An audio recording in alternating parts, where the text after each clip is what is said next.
Aí você sabe como é pra... Uhum.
Olá, Oi, olá, tudo bem?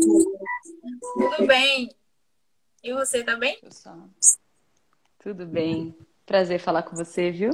Tô bem feliz por isso. Então, meu nome é Bruna Queiroz, tenho 17 anos, estou cursando o terceiro ano do ensino médio no colégio Carlos Alberto Cerqueira, é um colégio estadual, e faço parte aqui de alguns projetos do Instituto Princesa Anastácia. Prazer, Bruna. Muito prazer. É uma honra para mim. Eu fiquei muito feliz com esse convite. Feliz quando vi sua carinha ali e pensei, é isso, esse é o caminho. Que bom que esse movimento tenha acontecido para que existam várias de nós ocupando os espaços, criando os próprios caminhos. E você enche meu coração de alegria por pensar que é isso, tá dando certo. Toda luta vale a pena. Com certeza. Então, para a gente começar aqui, eu queria perguntar um pouquinho sobre a sua trajetória de vida, sobre os seus altos e baixos, como mulher negra e repórter. Nossa Senhora, e você quer que eu comece por onde? Pela vida de repórter ou pela vida de mulher negra, né? Eu Eu falo deixo que com já. você que sabe. Pode Então tá começar. bom.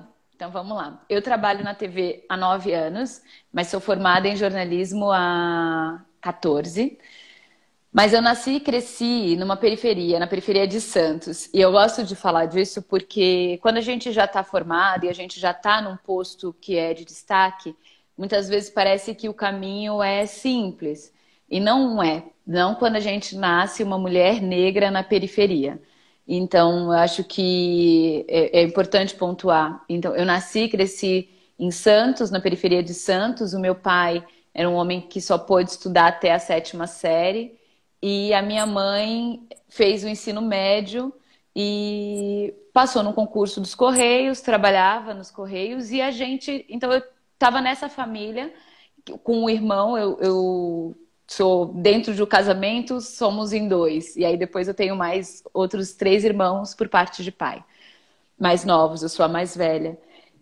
E dentro da minha família era aquela família ok, periferia, todo mundo simples. Meu pai trabalhando no Porto de Santos, carregando saco, e todo mundo falando do valor da educação, que eu precisava estudar, e eu acreditava nisso. Sempre acreditei, porque me ensinaram que a minha libertação real dependia do meu estudo. E aí, quando eu tinha 10 anos, a minha mãe morreu. E minha mãe morreu com 33 anos, em decorrência de um problema no rim. E o meu pai tinha 34, ele não teve estrutura, assim, não conseguiu segurar, como a gente falou, o rojão, assim, a bomba foi grande demais para ele. E aí a gente foi morar com, eu e meu irmão, eu tava com 10, meu irmão com 6, a gente foi morar com os meus avós por parte de mãe. O meu avô foi um homem que morreu sem saber ler nem escrever, e a minha avó tinha estudado só até a quarta série, e ela dizia que era muito importante que eu estudasse para que eu tivesse liberdade, para que eu não precisasse aguentar qualquer desaforo, qualquer violência, por não ter como me sustentar. E ela estava sempre falando sobre os casamentos, os relacionamentos abusivos. Então, para que eu tivesse o poder de decidir o que faria da minha vida, ela dizia que eu precisava estudar. E ela dizia, olha, filha, só que você precisa prestar atenção na escola porque eu não vou conseguir te ajudar, porque eu só estudei até a 4ª série. E a minha mãe morreu, eu estava na 4ª série. Então, eu sempre me dediquei muito. E meu caminho para estudar, eu estudava. E quando eu chegava em casa, eu ensinava para minha avó, que era uma forma que eu tinha de decorar, de aprender a lição. E aí ela aprendia também. Então, acho que esse foi um caminho. E aí, quando eu tinha 17 anos, a minha tia falou, por que você não faz uma faculdade? E durante o meu ensino médio, a minha tia, irmã da minha mãe, fez uma faculdade. E eu achava, assim, foi muito puxado para ela, porque ela já era uma mulher que àquela altura já estava separada com 3 filhos. E na nossa casa não tinha computador, então ela fazia os trabalhos escrevendo à mão. E aí de manhã ela deixava numa lan house para alguém digitar para ela. E aí eu falei, não, mas eu vou fazer uma faculdade, como é que vai ser? Eu também não tenho como pagar e a minha vida vai ficar muito difícil, eu vou ficar como uma senhora enlouquecida pensando como é que eu vou pagar.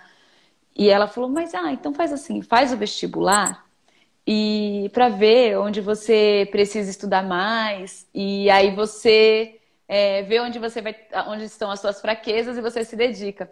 E aí eu escolhi, eu falei, tá bom, vou fazer. E eu já sabia que eu queria ser jornalista. Por que eu queria? Eu acreditava que o jornalismo me permitiria ganhar o mundo, que eu conheceria várias coisas além do meu entorno. E eu também conseguiria contar as histórias das pessoas que, como eu, viviam na periferia e só estavam nos jornais, nas revistas, quando era para falar sobre violência, coisas, sempre o estereótipo da população negra na periferia. E eu achava que a gente tinha muita coisa para contar e eu queria ser essa contadora de histórias. E aí fiz o vestibular e passei. Aí pronto. Aí eu falei, gente, eu passei, agora eu vou ter que continuar, e eu vou continuar. E eu trabalhava numa papelaria, de balconista numa papelaria com 17 anos. Só que aí o meu chefe não me deixava sair para poder ir para a faculdade. Aí eu falei, tem o menor sentido, eu tô aqui trabalhando para poder pagar o meu estudo, como é que eu não vou estudar? Aí eu pedi as contas, e eu achei que seria mais fácil para mim, porque eu já estava na universidade, falei, ok, né? E acho que foi ali, Bruna, que eu entendi de verdade o que significava viver na periferia e ser uma mulher negra. Porque enquanto eu estava no meio das pessoas que eram como eu, aquilo eu tinha, claro, os preconceitos que eram os preconceitos que se resumiam ao universo da escola, a questão de estética, as pessoas que não consideravam que o meu padrão era bonito, né? Mas quando eu saí da faculdade, quando eu entrei na faculdade e estava procurando emprego, as barreiras eram outras. Era tipo, minha foto, então eu não era considerado um padrão de beleza e nem um padrão para representar uma empresa. E eu tinha do outro lado o meu endereço. Então, isso me gerou uma série de dificuldades. E eu passei 8 meses desempregada, 8 meses acumulando uma dívida com a faculdade, porque eu não parei. E aí, quando chegou no final do ano, eu falei, eu não tinha dinheiro para pagar minha rematrícula. E eu peguei e pedi dinheiro emprestado para o dono da padaria da esquina da minha casa, porque eu falei, seu Ailton, o senhor é a única pessoa que eu conheço que tem dinheiro. Você pode pagar para mim? E ele pagou o meu boleto. Eu fui fazer faxina na casa dos meus professores para poder pagar o meu estudo e pagar o seu Ailton, mas a conta nunca fechava, assim, nunca era o suficiente para eu conseguir pagar o estudo, pagar o que eu já devia. Então foi bastante difícil. E quando eu cheguei no último ano, como a dívida estava muito grande, aí a universidade não me deixou mais entrar para poder estudar. Então eu entrava na sala de aula e os professores eram retirados da sala de aula. E aí eu saí da faculdade, não por escolha, e fiquei 2 anos fora da faculdade, trabalhando, juntando dinheiro para poder pagar o meu estudo. E aí depois de 2 anos eu voltei, paguei o que eu devia, me formei e fui para o mundo. E aí, depois de formada, eu consegui um trabalho como fotógrafa. Fiquei 4 anos na Carta Capital. E depois eu fui convidada, em 2011, para fazer um teste na Globo, no Profissão Repórter. Porque, na época, o Caco Barcelos estava procurando alguém que fosse jornalista e que entendesse de fotografia, porque ele queria montar uma equipe de videoreportagem. Então, alguém que saísse com uma câmera na mão, contando as próprias histórias, o seu olhar, como um documentário. E aí lá fui eu fazer uma entrevista com Caco, morrendo de medo, porque o que ele tinha de experiência de vida, de trabalho, era o que eu tinha de vida. E aí fui. Mas eu não sei, mas naquele momento assim, eu já estava muito forte com relação ao que eu era, os meus valores, que durante a minha entrevista, depois da minha entrevista, eu falei para ele, olha, eu queria te perguntar uma coisa. Se der certo, se você gostar de mim e eu gostar de vocês, eu vou precisar mudar o meu cabelo? Porque a essa altura eu já tinha deixado meu cabelo grande, meu black, crespo, sem passar nada. E aí ele virou e falou assim: por que que você está perguntando isso? Isso é um problema para você? Eu falei: eu estou perguntando porque já me disseram que eu levava jeito para TV, mas que eu deveria deixar o meu cabelo crescer e alisar para me enquadrar num padrão. E ele falou: isso é um problema para você? Eu falei: se eu precisar me corromper, eu prefiro não começar. E ele achou que isso era. Ali estava a minha personalidade, ele sabia que eu não estava disposta a me corromper por nada, nem para entrar na TV. E aí fui lá, fiz um mês de experiência e fui contratada. E cá estou 9 anos na TV. Que história maravilhosa. Obrigada. Superação em vários quesitos de tanto altos como baixos, de conquistas, sobretudo. E aí eu queria fazer uma outra pergunta. Então, o mês de julho é marcado pelas discussões que visam desnaturalizar as violências e desigualdades que persistem em marcar nossas vidas enquanto mulheres negras. O que você acha sobre a invisibilidade e a naturalização dessas desigualdades? Essa é uma questão sempre muito profunda, porque essa naturalização, ela está muito relacionada à nossa história, né? A formação deste país, não nossa história como seres, tem a ver como o país foi formado.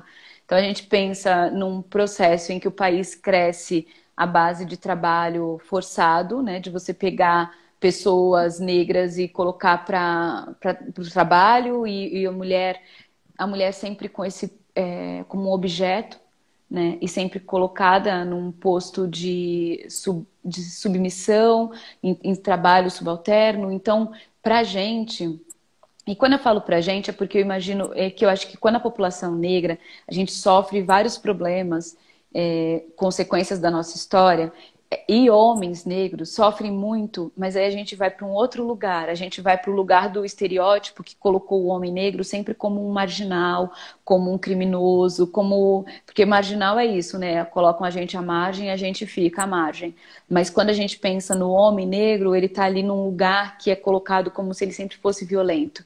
E quando a gente quando a gente fala da mulher, a gente está sempre no lugar do objeto, do corpo, né? Então, pra gente, é muito difícil a gente conseguir se desvincular desses papéis, porque eles não são papéis que a gente que se deu, né? São papéis que foram dados e aí a gente tem anos e anos de história, quase 400 anos de um país escravocrata, e aí a gente tem pouquíssimo tempo de um país que, apesar de ter dado uma liberdade, é uma liberdade que é criminosa, que não colocou a gente num pé de igualdade. Então, quando a gente pensa no que a gente vive hoje, a gente ainda luta por um respeito que já para desconstruir imagens que foram colocadas desde o começo para a gente e que sempre nos desqualificam. Então, colocar a gente em lugares de pessoas pensantes, criadoras, de pessoas que não se resumem a um corpo, que não se resume a um pedaço de carne como um objeto, e ainda essa coisa da gente sempre estar ligada ao papel sexual. Porque ainda é pensar sempre nessa coisa quando chega no carnaval, quando colocam a gente no papel da mulata, né? Nessa coisa de sempre o objeto de desejo de alguém. Então, acho que toda luta ela é necessária porque a gente precisa, e a gente precisa não só da luta quando a gente fala, a gente precisa das pessoas que vão às ruas e que brigam, a gente precisa das pessoas que pensam e fazem leis, então a gente precisa ter representantes que possam pensar por nós, que possam falar, que possam realmente nos representar. Então a gente precisa de vários pontos, a gente precisa ocupar espaços, a gente precisa estar na mídia, a gente precisa estar na escola, então a gente precisa ser o professor, a gente precisa ser o educador consciente, né, para que a gente realmente consiga ir desconstruindo esses lugares que criaram esses papéis que criaram pra gente e a gente ocupar os espaços e os lugares que a gente deseja criar. E acho que para começar a gente precisa desejar estar em lugares que disseram que não são pra gente. Porque se a gente também, porque assim, a realidade a gente não se vê nos lugares. E se a gente não entender que isso é uma consequência e que se a gente não quiser se a gente simplesmente falar, aquele lugar não me representa, então eu não vou, nós nunca estaremos representados e ainda vão dizer que a gente não está lá porque a gente não quis, porque a gente não procurou. E aí é importante que a gente queira estar, é importante que a gente deseje. E disseram para mim que eu não poderia ser uma jornalista, que eu era metida besta, que eu tinha mania de grandeza, que o meu mal era ver televisão e acreditar em novela, acreditar em final feliz. Eu escutei piadas do tipo, você acha o quê? Você vai ser a Glória Maria? Você acha o quê? Que você vai trabalhar na Globo? Então, assim, várias pessoas foram desqualificando o meu sonho ao longo do processo. O que eu fiz por mim foi ignorar o que as pessoas estavam dizendo que pudesse tirar minha força. E eu pensava que tudo que eu fizesse para mim seria para mim. Então, todo esforço é isso. Porque não é simples, a gente acaba precisando fazer um esforço muito maior, é isso. É um esforço, é uma força extra para a gente ocupar lugares em que as pessoas já herdam. Elas nascem e herdam. A gente precisa quase morrer para conseguir, entendeu? Para alguém dizer que, olha, eles merecem, né? Ainda vem com o discurso da meritocracia depois. Mas é importante que a gente deseje e é importante que a gente ocupe esses espaços. Porque senão a gente vai estar o tempo inteiro dizendo que as pessoas não nos representam. Mas se a gente não for o professor para educar da base, se a gente não for o jornalista para contar a própria história, se a gente não for o político para criar as próprias leis, gente, a gente vai ficar o tempo inteiro lamentando, contando histórias que a gente não quer mais ver. Então a gente precisa, de verdade. Então toda luta é necessária, toda conquista é válida, a pequena e a grande, assim, tudo. Porque só a gente sabe o que significa. A trajetória, o caminho é sempre muito cansativo, assim. Vai ser lindo no dia que a gente disser que simplesmente a gente foi lá, estudou, conquistou e seguiu, né? Na hora que a gente não tiver que ficar pensando em tantas coisas para simplesmente existir e conseguir o básico. Porque eu não estou nem falando, eu não estou falando de muita coisa, eu estou falando do direito ao estudo, direito a uma moradia digna, direito a comida na mesa em todas as refeições, todos os dias, não ter que escolher entre um ou outro. Sim. É, você relatou no programa, no encontro com Fátima Bernardes, situações de racismo que você vivenciou, inclusive, com seus familiares. Você quer falar um pouco sobre essas situações? Como ela marcou sua vida e como você vem se fortalecendo no enfrentamento dessas questões? Então, eu acho que, sim, é que é muito difícil, né? Tem a gente vive situações de racismo todo o tempo. Eu falo, você acorda, respira, eu adoraria simplesmente acordar e existir. Falar, hoje acordei, que lindo dia, perfeito. Mas ainda não existe isso. Eu ainda acordo, que lindo dia, vamos lá, Valéria, força, você é uma mulher negra neste país. É isso. Então, assim, para começar, é importante deixar claro que, por mais que a gente avance nas casinhas, o processo ainda vai exigir muita luta, muito esforço. Esse esforço mesmo, assim, que é uma força que a gente busca, sei lá, de onde eu sei, na verdade, dos nossos ancestrais, quando a gente pensa que a gente tem que honrar a vida que a gente ganhou e tudo que fizeram para a gente chegar aqui e estar hoje nessa troca. Mas quando eu falei das coisas, no encontro, por exemplo, entre tantas coisas, eu falei de uma vivência horrorosa que foi no enterro do meu pai, né? Porque quando meu pai morreu, na hora que a gente estava levando o caixão para o cemitério, do lugar do velório, que era no hospital, até o cemitério, de repente eu olho assim, tem umas viaturas, as armas apontadas para o carro de trás, atrás do meu, e quando eu olhei eram os meus irmãos no carro e aquelas armas apontadas. O amigo do meu irmão que dirigia o carro era branco, o dono do carro, e estava dando carona para os meus 3 irmãos negros. E aí foi um show de horrores, porque eu parei tudo, mandei parar, porque eu falei que meu pai não seria enterrado sem os filhos dele. Aquilo ali pra mim foi um momento de muita dor, porque eu pensei, cara, eu queria só ter o direito de enterrar o meu pai, sabe? Assim, tipo, sem precisar, sem que ele passasse por mais essa humilhação, morto. Tipo, foi muito difícil. E não quiseram saber, então colocaram e revistaram e fizeram todo aquele processo. Aí um disse que, olha, é o nosso trabalho. Aí o outro diz, não tem que pedir, não tem que dar explicação. E aí foi um grande horror e todo mundo ligando do cemitério. E aí um deles falou assim, você tem que entender que era uma atitude era uma cena suspeita. O que era suspeito? Um homem branco dirigindo com 3 negros, eles acharam que era o quê? Era um sequestro. Então, essas coisas, mas essas coisas estão no nosso cotidiano, entendeu? E aquilo ali, e depois os meus irmãos ainda disseram, não leva isso pra frente, porque uma amiga gravou. Aí ele falou, depois você vai embora e você vai trabalhar na TV, a gente vai continuar aqui. Então a gente passa pela dor, a gente passa pela violência e a gente se cala para não ser mais violentado. Então é bastante difícil, né? Lidar com isso todos os dias e ainda manter a força, e ainda manter a energia, e ainda acreditar que vale a pena. E eu sou a pessoa que gosta muito de viver e a pessoa que acredita que tudo vai valer a pena. Então, assim, nada pra mim é em vão, sabe? Nem tudo que eu fiz por mim, nem o que eu faço pelos meus, nem o que você tá fazendo, assim, tudo pra mim tem muito significado.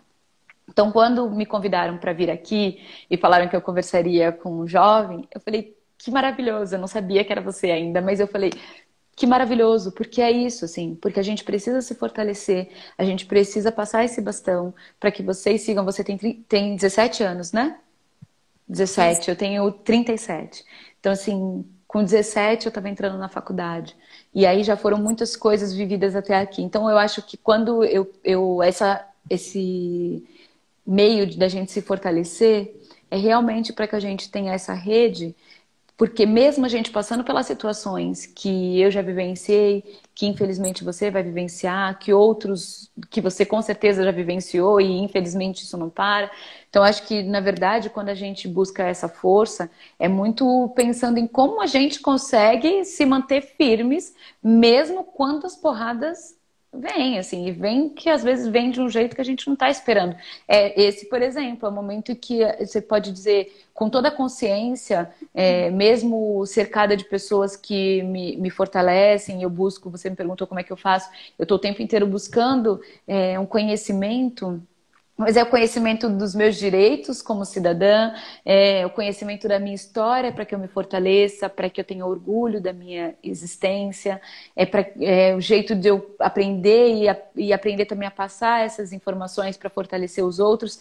Mesmo assim, tem situações em que a gente é surpreendido na vida e você não tem como se proteger disso, entendeu? Você não tá desarmada, chorando porque seu pai morreu e de repente você acha que vai acontecer uma cena horrorosa dessa. Então, assim, ainda que a gente busque informação em livros, em vídeos, em lives, em uma troca de conversa com os amigos, nem tudo a gente está preparado.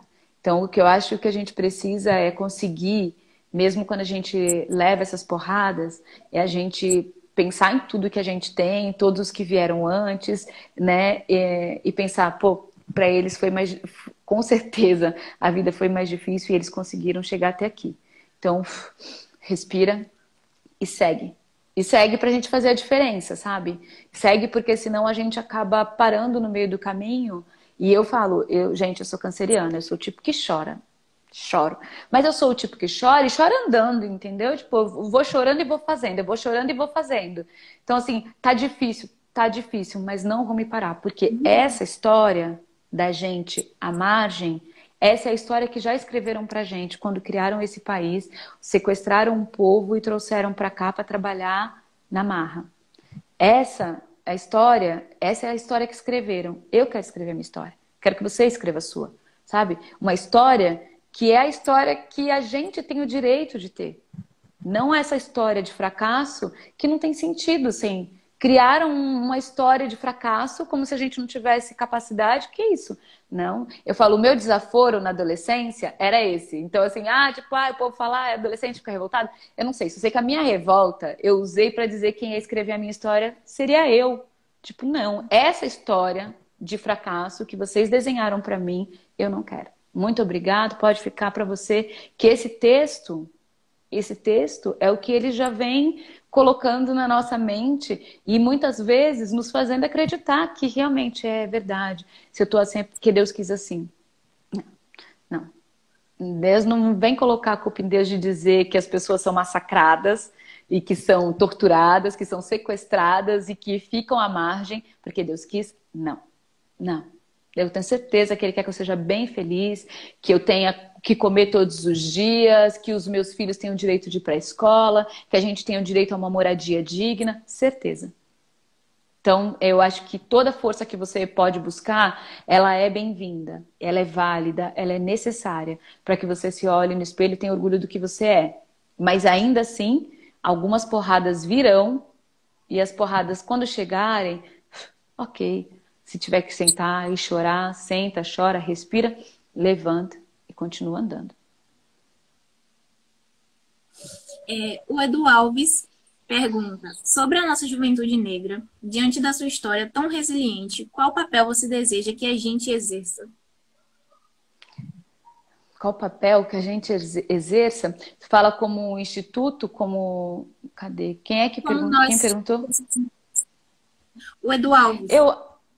Edu, eu acho que, assim, eu tive o apoio de uma família. Você vê, eu estava contando que o fato de... Eu tinha uma avó que me dizia que era para eu estudar como para eu me proteger de uma violência, né? Como de uma violência dentro de casa. Então, olha só, ela estava me dizendo que era para eu ter autonomia para que eu pudesse fazer o que eu quisesse da minha vida. E até hoje ela fala isso, para a gente poder estudar, para a gente ser livre. E ela sempre disse que a liberdade, ela estava no meu estudo, né? Porque quando eu tivesse estudo, eu teria a chance de ter um trabalho e uma coisa me daria a outra. Eu sou gratíssima por essa semente boa que minha avó plantou em mim. Eu acho que o nosso papel, assim, é de fomentar e dizer para a juventude que eles podem tudo, né? Eu acho que a gente hoje tem livros bastantes, a gente precisa divulgar esses que contam as nossas histórias da forma que ela deve ser contada, de uma forma que a gente tenha orgulho de dizer que a gente é negra, porque com 17 anos... Eu adorava o meu cabelo crespo e eu alisava o meu cabelo crespo porque eu não tinha força para aguentar tanta porrada que eu levava. Eu não tinha. Então, você olha para minha foto com 17 anos, o meu cabelo ele era alisado e batia na cintura, um relaxamento que eu molhava meu cabelo 300 vezes no dia para nunca ficar com volume, porque o tempo inteiro eu era apiada, eu era massacrada. E aí... Eu olho hoje para você com seu cabelo bem maravilhoso e eu penso, ufa, olha só que maravilhoso isso, assim, é você saber que você é maravilhosa com seu cabelo crespo. E eu não tinha essa força porque nem no meu entorno isso não tinha, não existia essa representatividade, não existia essa referência, a gente não era tido como um padrão de beleza e eu, ok, deixei até ter 22 anos, em 2000, já estou perdida nas contas, mas é isso, há 14 anos eu tinha 22, e com 22 anos eu vim para São Paulo para trabalhar, e aí aqui eu fui num evento na Feira Preta, e eu vi cada mulher com cabelo tão maravilhoso, com cada black incrível, com umas flores maravilhosas, com os turbantes maravilhosos, e eu pensei, é isso, Deus. Aí ganhei um quadro de presente, e nesse quadro eu estava desenhada com black. E aí foi a primeira vez que eu me vi de black, desde que eu era criança, assim. E aí eu fui no salão e pedi para ficar daquele jeito. E aí o cara falou, não vai dar, porque sua raiz tá muito pequenininha. Eu falei, não tem problema. Aí ele cortou meu cabelo, eu fiquei, sei lá, com os 2 dedinhos de cabelo, eu comprei um garfo, e aí eu usava o black todo desfiado. Tipo, adorava, mas ali eu já tinha encontrado uma rede de apoio. Então eu já estava Eu levei muita porrada. Eu fui super agredida, super ofendida, muitas vezes por causa do meu cabelo. Mas eu já estava cercada de uma rede de apoio. Então eu acho que o nosso papel é ser essa rede de apoio para os jovens, é dizer que eles podem sonhar, é dar essa forma, esse caminho, muitas vezes, porque às vezes a gente quer alguma coisa, a gente não sabe nem por onde começar, né? Mesmo adulto, a gente fala, putz, eu queria mudar minha vida, mas nem sei por onde começar. Então eu acho que a gente potencializa os jovens, compartilhando as histórias com eles, do que a gente conquistou e dos nossos fracassos, das porradas, entendeu? Sendo bem honestos, né? Porque eu poderia vir aqui só contar a história de sucesso, eu poderia só falar do meu trabalho e das minhas conquistas e das matérias que eu fiz, mas o que me interessa compartilhar com você e com vocês, na verdade, são as histórias que possam deixar claro para vocês que sim, não pode não ser simples, pode não ser fácil, mas é possível e a gente precisa forçar o sistema para ser possível. Porque se a gente ficar à margem, chorando, sem incomodar, sem dizer que a gente quer fazer parte dos lugares, vai ser mais fácil para o sistema, porque o sistema simplesmente vai dizer, olha, eu queria, mas não tem um currículo aqui, ninguém veio procurar um emprego, ninguém tentou. Não, a faculdade não tem problema, olha só, a gente não disse que eles não podem entrar. Então assim, mas se você não for fazer o vestibular, realmente não vai entrar. Se você não aproveitar os recursos que existem, não vai. É bolsa, tudo que tiver. Ah, é isso, vamos ocupar, vamos entrar, vamos nas empresas, vamos nas universidades. A gente precisa. E aí eu vou compartilhando as minhas histórias justamente para isso. E eu acho que aí cada um, dentro do seu universo, potencializa os jovens do jeito que pode, sendo os que têm em casa, os filhos dos vizinhos, o que está na escola, o que está no trabalho, dando uma oportunidade de trabalho. Eu compartilho o livro que tem. A gente tem que ser essa rede de apoio para que a gente consiga abrir caminhos e realmente deixar os caminhos abertos, né? Porque senão o mato toma tudo de novo. E se a gente não fortalecer a jornada, ninguém passa. A gente vai ficar sempre... O funil fica muito apertadinho pra gente. Então, acho que o nosso papel é abrir o caminho. Como fizeram pra gente chegar até aqui. Com certeza. Yuri Almeida Oficial perguntou, Valéria, como repórter da Rede Globo, como a empresa se posiciona internamente quanto à questão racial? Ainda são poucos profissionais pretos? Eu acho que assim, são muitas coisas, são muitas questões, né? Porque eu não tenho como responder a parte editorial, falar em nome de uma empresa, porque vai muito além do que eu sei, né? Mas eu nunca tive um problema, dizer, eu passei por problemas dentro da empresa, nunca tive.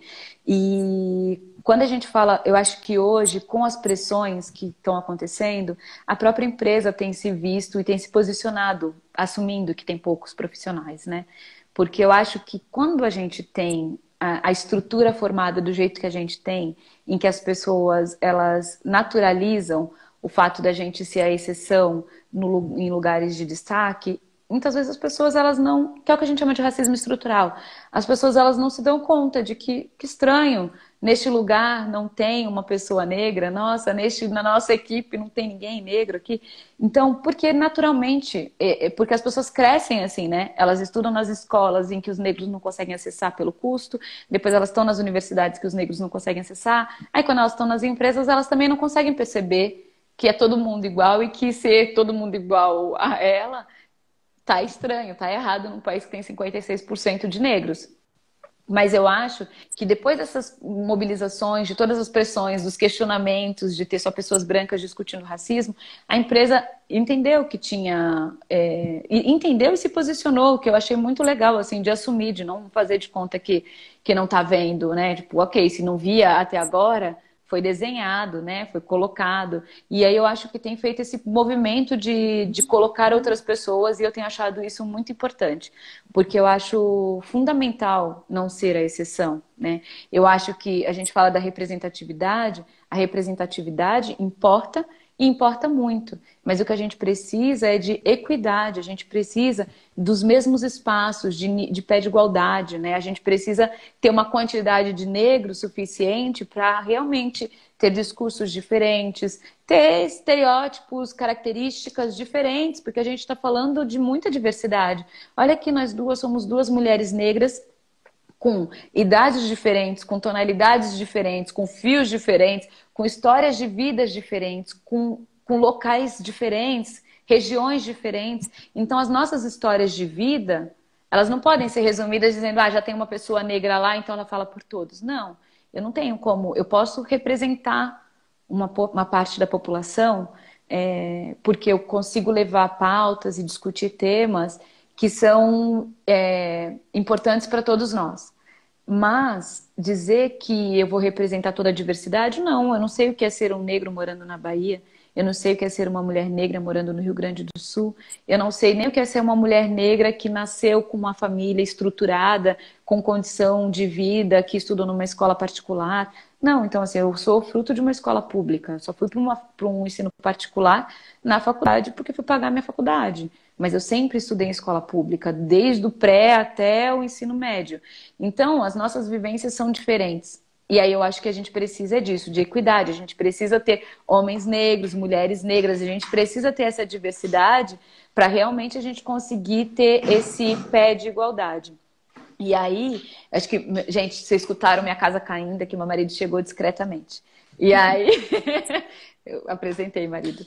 Aí, eu acho que essa... Então, quando a gente fala da empresa, acho que a gente ainda é um número muito pequeno. É um número muito pequeno de profissionais fazendo, apresentando. É um número pequeno de profissionais nos bastidores. Mas, por outro lado, a gente está no momento em que a gente está vendo aí uma postura da empresa de assumir isso. E aí a gente espera, torce para que esse resultado venha com contratações, porque eu quero mais é que tenham vários negros de todos os tons, de todos os sotaques, com todas as características e com tudo que tem internamente para compartilhar. Sim. O Instituto Princesa Anastácia acredita na educação popular comunitária como elemento de empoderamento dos jovens negros e os jovens de nossas comunidades. Você tem um filho. Para você, como começa a caminhada junto à educação antirracista? Olha, como mãe, eu acho que é um processo bastante delicado, porque eu adoraria não ter que ficar falando pro meu filho, filho, olha só, você é um menino negro. Filho, olha só, presta atenção com quem você anda. Filho, vai sobrar para você. Então, assim, essa é uma questão muito difícil e que precisa ser colocada para que ele também não viva numa bolha. Então, acho que dentro da minha casa, eu uso vários caminhos. Então, desde sempre ter falado para ele que ele é lindo, maravilhoso, a ponto dele muito pequenininho dizer que ele queria cortar o cabelo dele bem pequenininho porque ele não aguentava mais as pessoas dizendo que ele era muito bonito. Adoro. Eu pensei, adoraria ter essa autoestima quando era criança, de falar, tô cansada de todo mundo dizendo que eu sou muito bonito.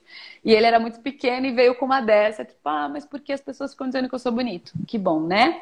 E aí, eu acho que tem essa questão de valorizar, de trabalhar a autoestima, de sempre ter procurado os livros infantis que valorizassem as histórias dos negros, de mostrar o livro que o rei é negro, que, sabe, desde muito pequeno, assim, eu sempre cacei, o que não era uma coisa muito simples. Ele tá com 14 anos agora. E só para deixar claro, meu filho, ele é um filho que veio pronto para mim, ele é meu enteado. Então, quando eu conheci, ele tinha 2 anos e meio. E ele vive em guarda compartilhada. Então, eu acho que o tempo inteiro eu fiz questão de dar esse suporte para que ele pudesse e conhecer a nossa história de uma forma bonita, né? Não só um jovem negro morre a cada 23 minutos, porque senão fica muito difícil de você dizer para a pessoa que é para ela ter orgulho de ser o que ela é, se ela é sempre uma mira da polícia, né? Assim, é muito difícil isso. Então eu fiz questão sempre de ter os livros que para poder fortalecê-lo emocionalmente. Fiz questão de ter os discos, a música, os artistas, mostrar para ele os autores que eu leio que são negros. Então ele agora com 14 anos, vamos ler o livro do Lázaro Ramos, é isso, filho, leia. E porque para ter, além das questões que são dos problemas sociais no nosso país, né? Vou falar do nosso país porque cada país tem o seu problema com relação a gente, mas eu acho que falando do nosso país, então, ao mesmo tempo que eu deixo claro para ele que a gente vive num país racista e que isso traz consequências sérias, e ele sendo um menino negro, ele tem que entender que ele é um menino negro, ao mesmo tempo eu vou e dou para ele base suficiente para ele conhecer a história dele contada por nós.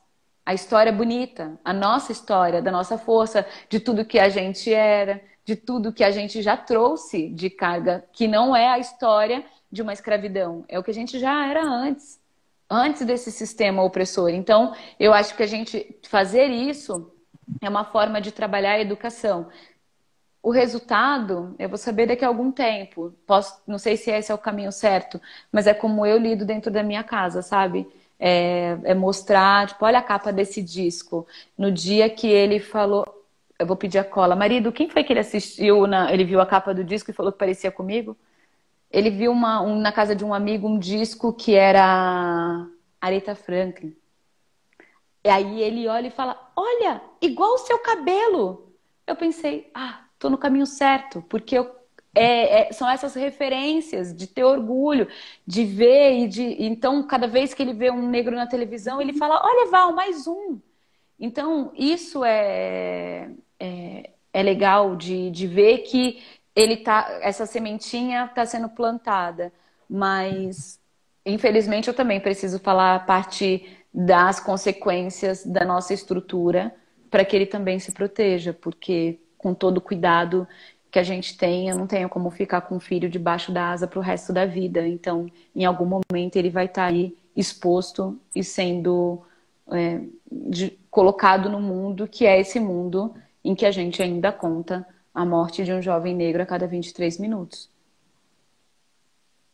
Realmente, no nosso cotidiano, na nossa realidade, por ser negro, tem de ser bem triste, por conta desses números, entre outros. Agora vamos falar dos projetos. Quais projetos de vida de Valéria Almeida no presente e para o futuro? Menina, eu sou a pessoa que sonha e sonha grande. Então, eu queria ser jornalista e cá estou contando histórias e quero contar outras tantas. Então, eu espero um dia ser uma apresentadora. Além disso, eu espero que eu escrevo projetos de audiovisual. Então, eu criei uma produtora com meu marido, uma produtora audiovisual para fazer séries e documentários. Então, a gente escreve também. E então, eu espero que em breve, para um futuro próximo, os meus filmes estejam no mundo, sendo exibidos por aí, que as minhas séries também ganhem o mundo, que eu apresente, muitas coisas. Eu vou desejando, eu vou sonhando e vou me permitindo, sabe? Porque o não a gente já tem.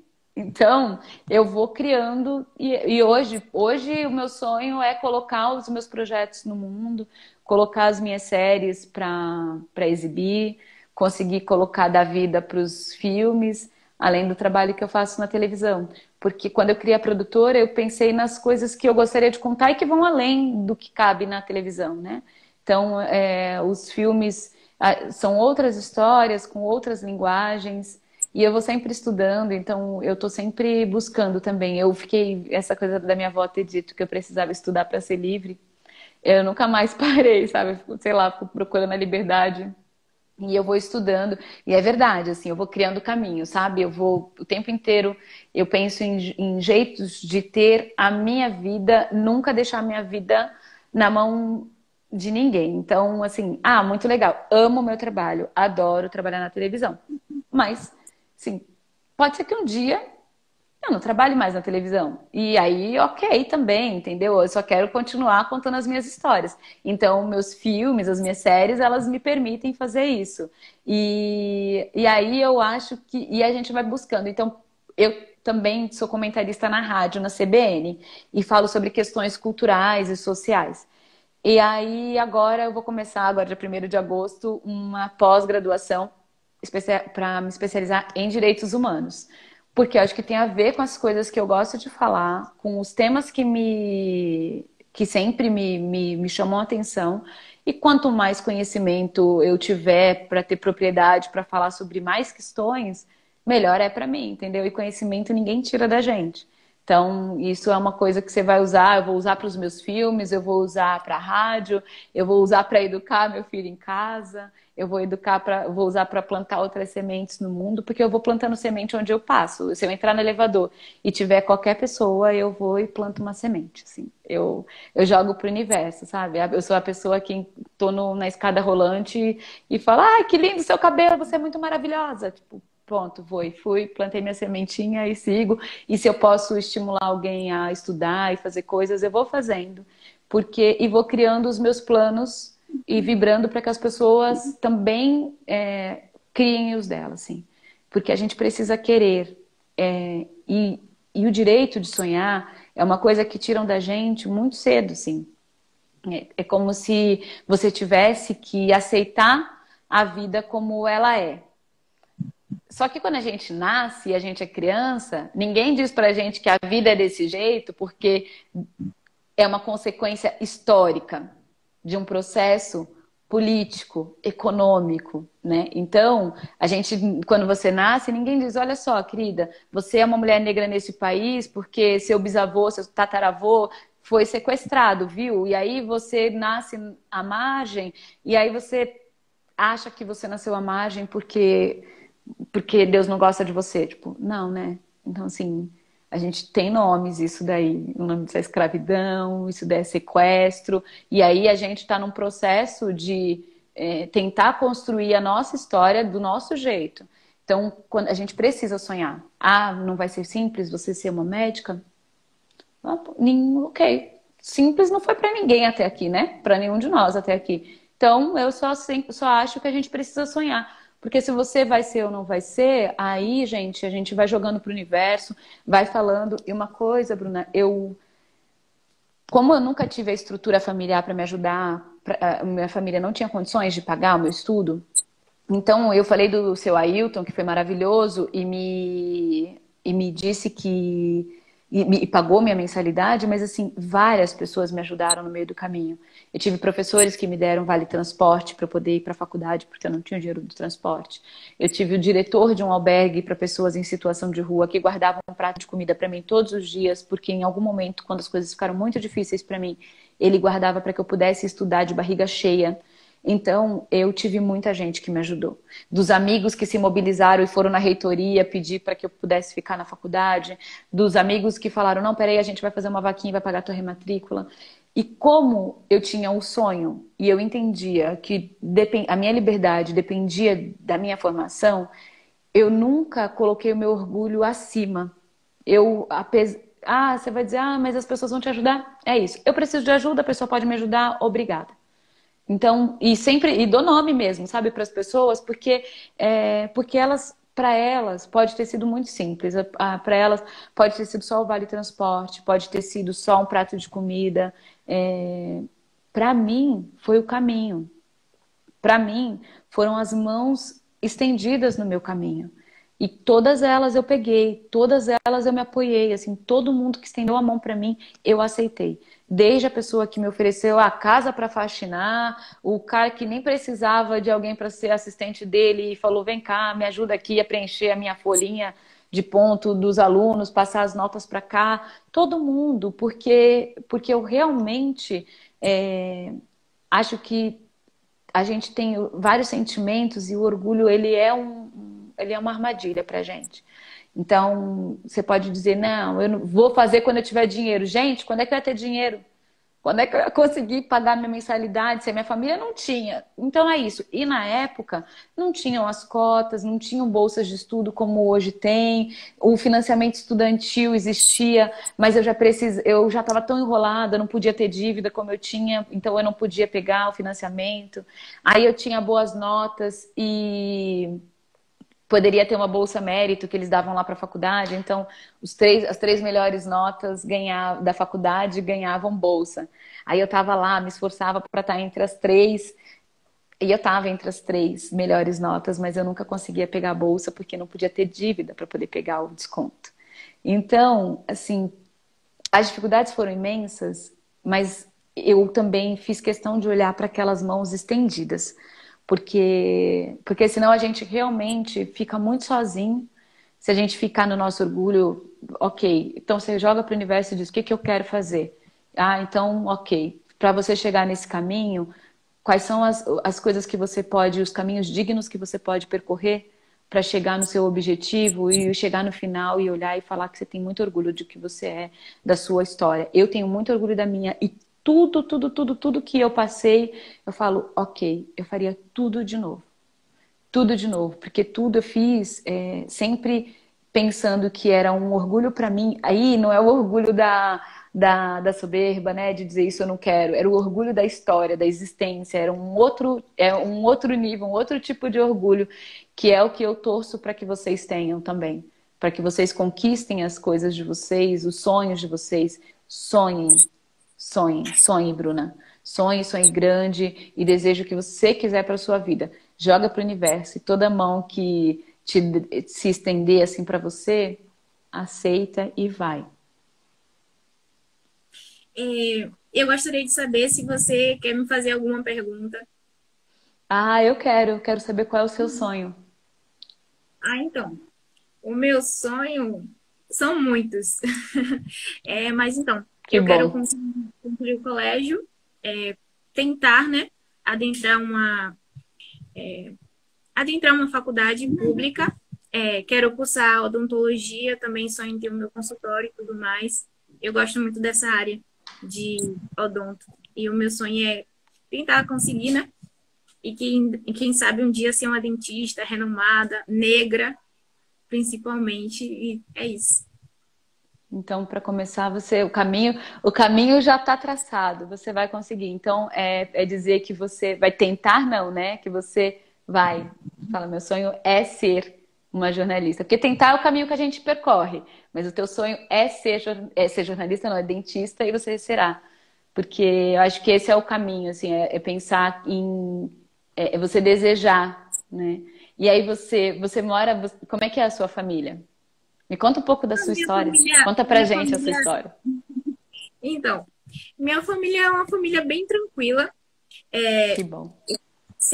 Pessoas que sempre me apoiam em tudo que eu quero fazer, em qualquer coisa, estão ali do meu lado me apoiando. E minha mãe é uma das principais componentes que ela se parece um pouco aí com a sua avó, que tá sempre no meu pé, fala para eu nunca desistir, persistir dos meus sonhos, não deixar com que comentários ruins afetem o meu sonho, nem nada do tipo. Então eu posso dizer que minha família tá sempre comigo, são meus apoiadores, são os melhores apoiadores que eu poderia ter. Que maravilhoso. Então, olha, você tem sonho, você tem uma base para te ajudar nesses sonhos e não necessariamente financeiramente, mas te dizendo que você pode tudo que você quer. Então, assim, a gente já fala sonho traçado, desejado aí, né? E uma família dessa. Então, tipo, sim, teremos Bruna dentista. Teremos uma mulher negra odonto maravilhosa. Isso vai ser incrível. Você se forma esse ano, Me formaria. né? Com a Com a pandemia, pandemia, né?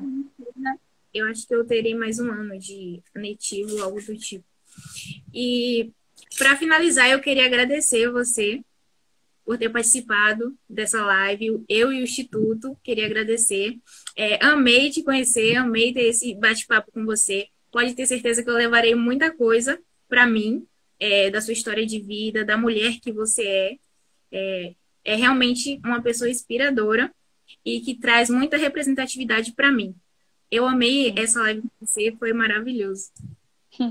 Eu vou te dizer que eu fiquei muito feliz também, porque eu acho que isso tem a ver comigo, com os meus propósitos, de pensar nessas sementes plantadas. Ó, a pessoa que se emociona. Fico bem feliz e espero que sirva para te fortalecer, né? E que fortaleça outras pessoas. Olha, gente, que bagaceira. Ai, gente, desculpa, gente. A pessoa é canceriana. E, é, e eu só desejo muita luz, muito sucesso na jornada, que seja uma trajetória de alegrias, né, mais leve, que seja uma trajetória muito bonita, que você tenha muito orgulho de tudo que você percorrer, dos teus. E aí, as consequências, elas serão lindas. Elas serão lindas. Tô aqui na torcida. Obrigada. Obrigada a você. Um beijo. Gente, ó, Beijo. eu tô aqui, eu sou a pessoa que fala, então se vocês quiserem me escrever, a gente conversa. Quem é o meu rostinho? Quem é o meu rostinho? É Quem é o Dona meu Dora rostinho? Ney. Ah, muito obrigada. Ah, Muito gente, obrigada, viu? Não eu que só agradeço. você se emocionou, mas Uhum. você fez com que muito de nós aqui e muitas pessoas que estão presentes na live se emocionassem, porque nós nos vimos em você. E tenho certeza que a gente vai levar, principalmente todos os jovens que fazem parte do nosso instituto, vão levar a sua história de vida, essa pessoa encantadora e inspiradora que você é para o resto das nossas vidas. Uhum. Muito obrigada. Gratidão Eu que, por ter aceito o convite. E estamos aqui, viu? eu Nós que somos vocês. agradeço. Ah, obrigada. Muito, muito, muito obrigada por isso, viu? Obrigada. Até que a gente se encontre Beijo. em breve. Um beijo. Tchau. Tchau. E agora encerra o vídeo. Agora uma boa. Ai, meu Deus. Ali, ó. Ai, não tá Não, ouvindo. menina, Cancelar. Encerrar.